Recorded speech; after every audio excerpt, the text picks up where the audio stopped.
बॉलीवुड जो भारत का सिनेमा उद्योग है, खासकर हिंदी सिनेमा उद्योग, उसमें बड़ी संख्या में लोग रोजगार पाते हैं। उत्तर प्रदेश, बिहार, मध्य प्रदेश सबके जगह से काफी बड़ी संख्या में रोजगार है। वह बॉलीवुड सांसें हाँफ रहा था। दक्षिण भारत की फिल्मों ने उसको पीट दिया था। कोविड के बाद ओटीटी ने उसके जो बचे हुए दम उखाड़ दिए थे और कुछ-कुछ फिल्में चल पा रही थी, कोलैबोरेशन से चल पा रही थी, साउथ के कोलैबोरेशन से चल पा रही थी। फिर भी सलमान खान आदि तो सांसें उनके दम फूल रहे थे। उनके सिकंदर 2-4 दिन में झंड हो गए। आमिर खान को 5-5 घंटे का पॉडकास्ट देना पड़ा है अपने सितारे जमीन को हिट कराने के लिए। स्थिति ये खराब हो गई। और शाहरुख खान की जवान, और वो जरूर हिट हो गई थी, वो भी साउथ से कोलैबोरेशन था जवान का, लेकिन वो भी समय काफी हो गया। तो ड्राई जैसा चल रहा था, उतने अच्छे रिजल्ट नहीं आ रहे थे।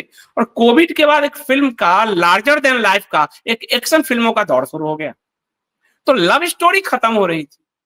और न्यू कमर्स में, ऐसे में जो नए बच्चे आते हैं, उस पर पैसे लगाने को कोई तैयार नहीं था।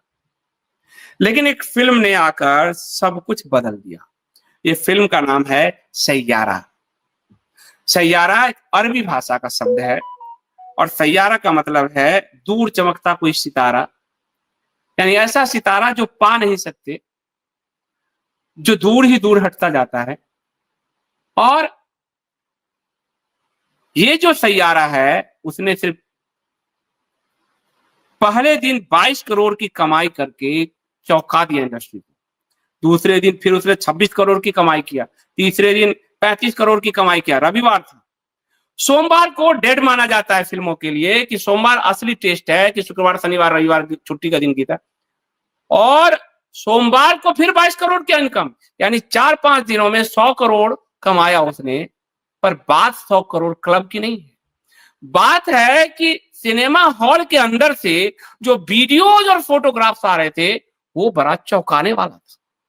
नई पीढ़ी रो रही थी, दहाड़े मार मार कर रो रही थी, फूट फूट कर रो रही थी, एक दूसरे की आंसू पोंछ रही थी। और सैयारा ने जो सिंगल स्क्रीन नॉर्थ इंडिया से साफ हो रहा है, आज भी साउथ इंडिया में सिंगल स्क्रीन है।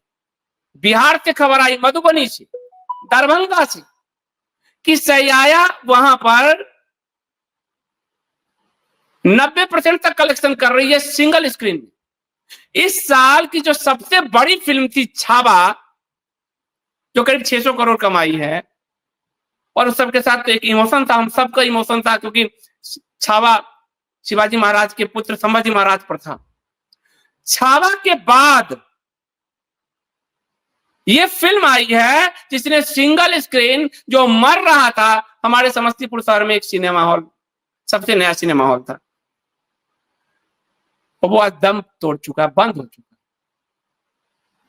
सिंगल स्क्रीन था, सबसे नया, मतलब बाद में बना था, तो सब बना था करीब, आपसे कहूं मैं, 86 के आसपास, तो हम लोग छोटे छोटे थे। वो बंद हो चुकी है भाई, धूल उस पर जमा हुआ है, सिंगल स्क्रीन खत्म। कितने रोज सिंगल स्क्रीन को पुनः, और ये जिस फिल्म में लड़का है, आपने पुराने फिल्म में वो देखा होगा, चंकी पांडे हीरो होते थे, चंकी पांडे, जिनकी एक बेटी भी आती है भी, अनन्या पांडे, उनका नेफ्यू, भतीजा है, सगा भतीजा। अच्छा, आजकल ब्राह्मणों से बड़ा नफरत चलता है, ऐसे में एक पांडे आया है। ब्राह्मणों से तो नफरत का दौर भी है बहुत ज्यादा, लेकिन इसमें जातिवाद नहीं है, मैंने बस कह दिया। आहान पांडे नाम है इसका। और चंकी पांडे के जो बड़े भाई हैं, चिक्की पांडे नाम है उनका, वो भी बिजनेसमैन है, काफी उनका इन्फ्लुएंस है, बहुत सारे बिजनेस हैं, उन्हीं का बेटा है ये। और डायरेक्टर है मोहित सूरी। मोहित सूरी की फिल्म का जो लव सीन, लव एंगल होता है, वो बड़ा ही दर्द, पीड़ा, तकलीफ से गुजरता हुआ, एक डार्क शेड लिए हुए होता है। सैयारा उसी डार्क शेड की कहानी है, और उस वही डार्क शेड है कि नई पीढ़ी फपक फपक कर रो रही है। तो और मोहित सूरी करीब 13 फिल्म निर्देशित कर चुके हैं। मोहित सूरी महेश भट्ट कैंप के डायरेक्टर थे, क्योंकि महेश भट्ट के नेफ्यू भतीजे आदि लगते हैं। लेकिन शायद उस भट्ट कैंप में कुछ अनबन हो गई इनकी। आस्की 2 इन्होंने बनाई थी, जो बड़ी हिट हुई थी, आस्की 3 बनाने में तो भट्ट कंपनी डायरेक्टर बदल दिए और वहां कार्तिक आर्यन आदि को ले आया। तो मोहित सूरी के पास जो एक कहानी थी, उस कहानी को लेकर वो यशराज के पास गए, आदित्य चोपड़ा के पास, और वो कहानी आदित्य चोपड़ा को पसंद आई। मोहित सूरी इसमें नया स्टार की जगह बड़े स्टार लेना चाहते थे। आदित्य चोपड़ा ने मना किया कि ये पहले पहले प्रेम की कहानी है, इसमें नए बच्चे ज्यादा शूट करेंगे। नए बच्चे में आहान पांडे जो कई फिल्मों में असिस्टेंट डायरेक्टर रह चुके हैं, ये काम कर रहे थे, ये नहीं कि कहीं से टपक गए हैं। लोग कह सकते हैं कि वो नेपो किड है, ना। अभी जो रेलवे मैन आई थी नेटफ्लिक्स पे शायद, उसमें असिस्टेंट डायरेक्टर रहा, मर्दानी में असिस्टेंट, काफी फिल्मों में असिस्टेंट डायरेक्टर की भूमिका में। तो फिल्म को, और फिल्म पढ़कर आया है, पढ़ा लिखा है, ये नहीं कि 10th-12th पास है, फिल्म के क्राफ्ट को से ग्रेजुएशन करके पढ़ के आया है, और फिर उसके बाद सब काम किया है लंबा। तो इसकी फिल्म ने ऋतिक रोशन का जो कि पहली फिल्म से जो स्टारडम था, जो कमाई थी, उसको पीछे छोड़ दिया है। इस फिल्म के बारे में ये कहा जा रहा है, और लोग जो पूरा वो लोग कह रहे हैं कि एक जज्बाती प्रेम कहानी है, और प्रेम कहानी ऐसे समय हिट हो जाए बड़ा मुश्किल है जब लार्जर देन लाइफ सिनेमा चल रहा हो, जब चल रहा हो आपको साउथ की बड़ी बड़ी फिल्में चल रही हो उस समय, तब तो प्रेम प्रेम रहता है। अब इस दौर में जब प्रेम हो गया वन नाइट स्टैंड, इस दौर में जब प्रेम हो गया हुकअप, इस दौर में प्रेम हो गया पति की हत्या, उसको नीले ड्राम में बंद करना, जब परिवार के रिश्ते बिखर रहे हैं, प्रेम तो बिखर ही चुका है, विवाह तो बिखर ही रहा है, और नई पीढ़ी के बच्चे विवाह से भाग रहे हैं, खासकर लड़के। उसमें इस फिल्म में भारतीयता रखा गया है। इस फिल्म का इंड सुखद विवाह में दिखाया गया है।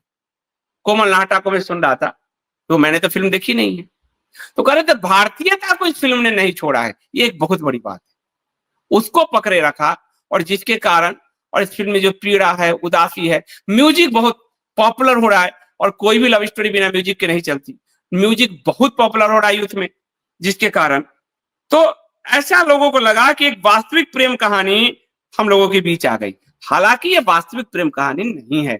इस प्रेम कहानी पर आरोप लग रहे हैं।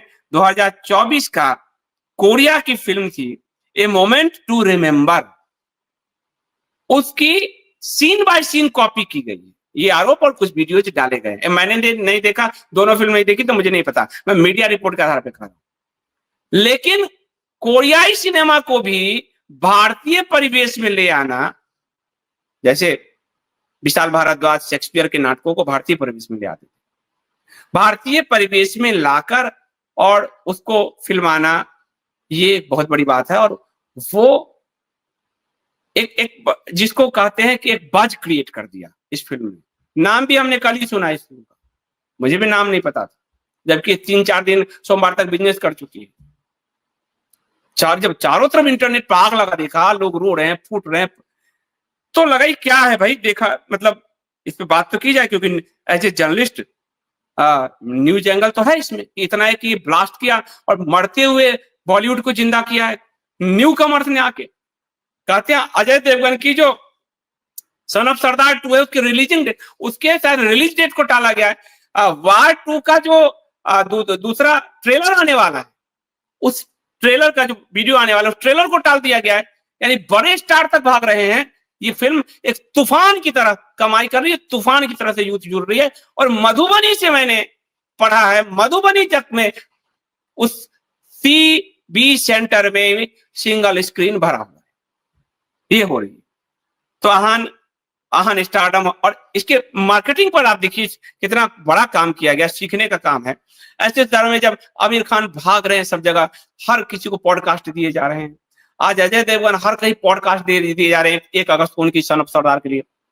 दोनों चेहरे जो नए हीरो हीरोइन हैं, उनके चेहरे के फ्रेशनेस को आदित्य चोपड़ा ने बिल्कुल बचाए रखा, इनको जनता के बीच आने ही नहीं दिया। इनका कोई प्रमोशन एक्टिविटीज जो है जनता के बीच ले जाकर नहीं किया। प्रमोशनल एक्टिविटीज के रूप में क्या किया, फिल्म के डायरेक्टर मोहित सूरी को उतार दिया। और ये आरोप लग रहे हैं, मैं नहीं जानता इस बारे में, कि ये जितने भी बच्चे रो रहे हैं, ये सब मार्केटिंग गिमिक है। हो सकता है, मुझे नहीं मालूम, लेकिन अब मधुबनी में तो मैं नहीं विश्वास कर सकता कि फिल्म हॉल भरा हुआ है, वहां भी कोई गंजी फाड़ कर रोएगा, ये तो बड़ा बिहारी ऐसे भी चंट हम लोग होते हैं, तो गंजी फाड़ के कोई रोएगा, ये बड़ा मुश्किल सा काम लगता है। लेकिन ये भी कह रहे हैं क्योंकि आहान के जो फादर हैं चिक्की पांडे, उनका प्रमोशन का काम है, तो हो सकता है अपने बेटे को बढ़ाने के लिए किया हो। और कहा जाता है कि यशराज में उनकी एक इस फिल्म में उनकी साझेदारी भी है, मतलब प्रोडक्शन में उन्होंने पैसे भी शायद लगाए हैं। तो ये फिल्म क्या है मुझे नहीं मालूम, लेकिन इस फिल्म ने एक जबरदस्त बज क्रिएट किया जो बहुत दिनों बाद दिखा है। आहान पांडे हीरो हैं और अनीता पड्डा हीरोइन है। अनीता पड्डा भी 1-2 फिल्मों में शायद आ चुकी है, लेकिन ये पहली ही फिल्म उसकी मानी जाए, छोटी-छोटी भूमिका रही है। तो मोहित सूरी और इन दोनों की केमिस्ट्री ने बॉलीवुड की तरफ से बहुत बड़ा फिर से लव स्टोरी की तरफ और म्यूजिक की तरफ, जो 90 का दशक था म्यूजिक का, उस दौर में क्या जा पाएगा बॉलीवुड, ये सबसे बड़ा सवाल है। अब यहाँ एक चीज और आया है, यहाँ पर इन दोनों पर इस फिल्म पे बहुत हमले भी हो रहे हैं। और ये मत सोचिए कि हमले हो रहे हैं तो हमले करने वाले खराब ही कोई होंगे, सब करते हैं, अपने अपने विचार है। हमले हो रहे हैं कि ये जो निब्बा निब्बी है आज की पीढ़ी, ये देश के लिए क्या करेंगे, ये इश्क में मरते हैं, ये इश्क में रोते हैं, ये देश के लिए। याद रखिए, मैं बार बार कह रहा हूं, प्रेम परिवार नहीं है तो आप देश के लिए सिर्फ दिखावा कर रहे हैं, नाटक कर रहे हैं। ये इस बात को नोट कर लीजिए। ये जो समलैंगिकों का एक संगठन चल रहा है राष्ट्रवाद के नाम पर, जो विवाह नहीं करता, विवाहितों का झुंड बना रखा है, बिल्कुल लकड़बग्घों का झुंड, उन्हीं झुंडों की तरफ से हमले आए हैं। साथ ही तो जो बड़े बड़े फिल्म स्टार हैं उनके फैन क्लब की तरफ से झुंड आए हैं, और कुछ समाजवादी जो हैं, लठत समाजवादी जो न समाज, उनकी तरफ से आए हैं। और इन सब के लाइफ में लव नहीं, राष्ट्रवाद का झूठ बोलते हैं और दूसरे की बेटियों को भोगते हैं।